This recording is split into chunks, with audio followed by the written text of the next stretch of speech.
Shalom saudaraku yang kekasih dalam Tuhan Yesus Kristus.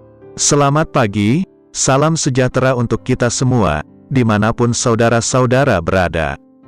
Selamat datang kembali di Renungan Kristen pagi hari ini. Semoga saudara semua dalam keadaan sehat selalu, dan kiranya damai dan sukacita oleh Roh Kudus melimpah dalam hati dan kehidupan saudara semua. Sebelum kita mendengarkan renungan firman Tuhan, mari sama-sama kita berdoa. Bapa kami dalam kerajaan sorga, Bapa yang mulia, ajaib, dan penuh kasih sayang. Bapa yang kami muliakan, di dalam nama Tuhan Yesus Kristus, kami mengucap syukur Tuhan, oleh karena perlindungan-Mu di sepanjang malam, hingga pagi hari ini, kami boleh bangun dengan tubuh yang sehat, kuat, dan diberkati Tuhan. Pada pagi hari ini, kami mau mendengarkan firman-Mu, berbicaralah ya Tuhan, jamah hati kami, berikan kami pengertian, untuk dapat memahami firman-Mu, dan dapat kami lakukan di sepanjang kehidupan kami. Terima kasih Tuhan, dalam nama Tuhan Yesus kami berdoa. Amin. Saudaraku, ayat renungan kita pada pagi hari ini, terdapat dalam kitab Ibrani pasal 12, ayat 22-29, yang berbunyi demikian. Tetapi kamu sudah datang ke Bukit Sion, ke kota Allah yang hidup, Yerusalem sorgawi, dan kepada beribu-ribu malaikat, suatu kumpulan yang meriah, dan kepada jemaat anak-anak sulung, yang namanya terdaftar di sorga, dan kepada Allah, yang menghakimi semua orang, dan kepada roh-roh orang-orang benar yang telah menjadi sempurna, dan kepada Yesus, pengantara perjanjian baru, dan kepada darah pemercikan, yang berbicara lebih kuat daripada darah Habel. Jagalah, supaya kamu jangan menolak Dia yang berfirman. Sebab jikalau mereka, yang menolak Dia yang menyampaikan firman Allah di bumi, tidak luput, apalagi kita, jika kita berpaling dari Dia, yang berbicara dari sorga. Waktu itu, suaranya menggoncangkan bumi, tetapi sekarang, Ia memberikan janji, satu kali lagi aku akan menggoncangkan bukan hanya bumi saja, melainkan langit juga. Ungkapan satu kali lagi, menunjuk kepada perubahan, pada apa yang dapat digoncangkan, karena ia dijadikan, supaya tinggal tetap, apa yang tidak tergoncangkan. Jadi, karena kita menerima kerajaan yang tidak tergoncangkan, marilah kita mengucap syukur, dan beribadah kepada Allah, menurut cara yang berkenan kepadanya, dengan hormat dan takut. Sebab Allah kita, adalah api yang menghanguskan. Saudaraku, seperti yang kita ketahui, dampak dari pandemi, akan berpengaruh pada kondisi krisis ekonomi global, ditambah pula dampak dari invasi Rusia ke Ukraina, ternyata juga berpengaruh pada ekonomi di Eropa, antara lain juga angka inflasi di banyak negara menjadi tinggi. Harga-harga naik, persediaan pangan menipis. Bahkan data dunia menyatakan, banyak negara-negara yang terancam bangkrut, ini merupakan goncangan yang luar biasa, yang melanda dunia. Ayatnya yang ke-28 mengatakan, jadi, karena kita menerima kerajaan yang tidak tergoncangkan, marilah kita mengucap syukur, dan beribadah kepada Allah, menurut cara yang berkenan kepadanya, dengan hormat dan takut. Kebenaran firman Tuhan ini, mengingatkan, bahwa kita ada dalam keadaan yang tidak tergoncangkan, jika kita hidup sebagai warga kerajaan surga, di mana kita sudah lahir baru, dan menerapkan prinsip kerajaan surga, dalam kehidupan kita. Kerajaan yang tidak tergoncangkan, artinya kerajaan yang tidak terpengaruh oleh situasi dunia ini. Apapun goncangan yang terjadi di dunia, hal ini tidak berpengaruh dalam kehidupan setiap kita, yang hidup dalam kerajaan sorga. Langkah hidup tidak tergoncangkan dan berkemenangan, adalah, pertama, menyadari dan hidup sesuai prinsip kerajaan Allah. Dalam kitab Roma pasal 14, ayat 7, mengatakan, sebab kerajaan Allah, bukanlah soal makanan dan minuman, tetapi soal kebenaran, damai sejahtera, dan sukacita oleh Roh Kudus. Biarkan pilihan dan keputusan dalam hidup kita, selalu sesuai kebenaran firman Tuhan, sukacita, dan mendatangkan damai sejahtera. Yang kedua, mengucap syukur untuk segala sesuatu, dan segala keadaan.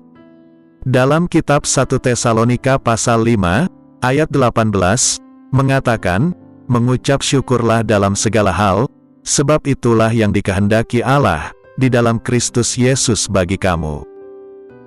Dan dalam kitab 1 Korintus pasal 15, ayat 57, mengatakan, tetapi syukur kepada Allah, yang telah memberikan kepada kita, kemenangan oleh Yesus Kristus, Tuhan kita.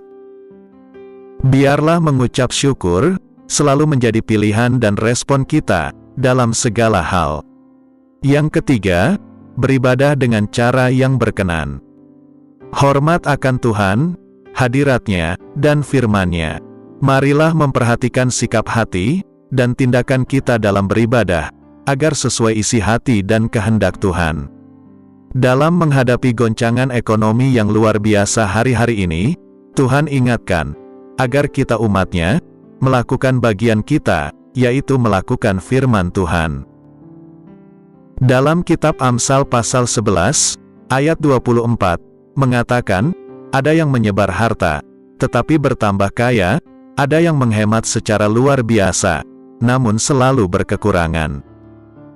Satu hal, kita tidak perlu takut dan khawatir, menghadapi goncangan yang ada, karena kita tidak akan tergoncangkan, dan sesuai kata kitab Yoel pasal 2, ayat 28-32, demikian.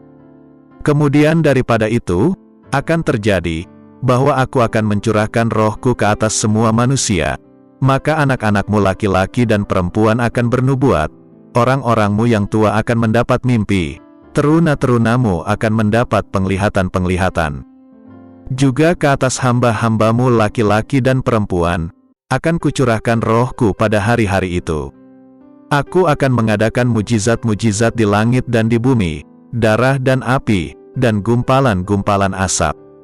Matahari akan berubah menjadi gelap gulita, dan bulan menjadi darah, sebelum datangnya hari Tuhan yang hebat dan dahsyat itu. Dan barang siapa yang berseru kepada nama Tuhan akan diselamatkan, sebab di Gunung Sion dan di Yerusalem, akan ada keselamatan, seperti yang telah difirmankan Tuhan, dan setiap orang yang dipanggil Tuhan, akan termasuk orang-orang yang terlepas. Saudaraku, saat Roh Kudus dicurahkan semakin dahsyat, di era Pentakosta ketiga ini, maka goncangan akan terjadi semakin dahsyat, ini akan mengakibatkan banyak orang, akan berseru pada nama Tuhan dan diselamatkan, penuaian yang terbesar dan terakhir, sebab musim menuai sudah tiba. Amin. Tuhan Yesus memberkati. Demikianlah renungan firman Tuhan pada hari ini. Semoga menjadi berkat bagi kita semua. Dan sebelum kita memulai segala aktivitas di pagi hari ini, mari kita berdoa. Bapa kami yang di surga, Bapa yang kami panggil dalam nama Tuhan Yesus Kristus, kami bersyukur Tuhan atas pertolongan-Mu, penyertaan-Mu, dan atas berkat-Mu dalam hidup kami. Kami berbahagia dan bersyukur atas kebaikan Tuhan pada hari ini. Tak berkesudahan kasih setia Tuhan, tak habis-habisnya rahmat-Mu, selalu baru tiap pagi, besar kesetiaan-Mu Tuhan dalam hidup kami. Terima kasih buat firman-Mu pada hari ini ya Tuhan. Kami mau selalu belajar dan terus belajar tentang firman-Mu. Firman-Mu yang menguatkan dan meneguhkan iman kami. Firman-Mu yang mengubahkan hidup kami. Kami mau berjalan bersama dengan Engkau di sepanjang kehidupan kami, agar kami tidak tersesat di dalam dunia ini. Kami mau melakukan firman-Mu ya Tuhan di sepanjang hidup kami, agar kami tetap kuat berjalan bersama dengan Engkau. Terima kasih ya Tuhan, buat kesempatan hidup yang masih Engkau berikan. Kami mau pakai untuk hormat dan kemuliaan nama-Mu. Segala pergumulan dan persoalan hidup kami serahkan di dalam tangan-Mu. Engkau yang akan menyelesaikannya bagi kami hanya berharap kepada-Mu. Ya Tuhan, hamba berdoa buat saudara-saudaraku, yang sudah mendengarkan renungan hari ini, yang saat ini sedang mengalami sakit penyakit, pergumulan masalah, kebutuhan ekonomi, kiranya Engkau jamah, sembuhkan dan pulihkan, berkati perekonomian mereka, serta berikan jalan keluar di setiap pergumulan masalah yang mereka sedang hadapi. Dan ajarlah kami ya Tuhan, untuk selalu berharap dan percaya sepenuhnya kepada Tuhan Yesus. Kiranya Engkau terus memberkati kehidupan kami, keluarga kami, sanak saudara kami, daerah tempat tinggal kami, bangsa dan negara kami, pemerintah-pemerintah kami, biarlah semuanya dalam perlindungan-Mu ya Tuhan, dan jadilah sesuai kehendak-Mu yang terbaik dalam kehidupan kami. Dan pada pagi hari ini ya Tuhan, kami berterima kasih buat perlindungan-Mu di sepanjang malam yang telah kami lewati. Pagi hari ini kami akan beraktivitas sebagaimana mestinya. Kami yakin dan percaya, perlindungan-Mu tetap ada dalam kehidupan kami, di sepanjang hari yang akan kami lewati ini. Terima kasih ya Tuhan, inilah yang menjadi doa kami. Dalam nama Tuhan Yesus, kami berdoa. Amin.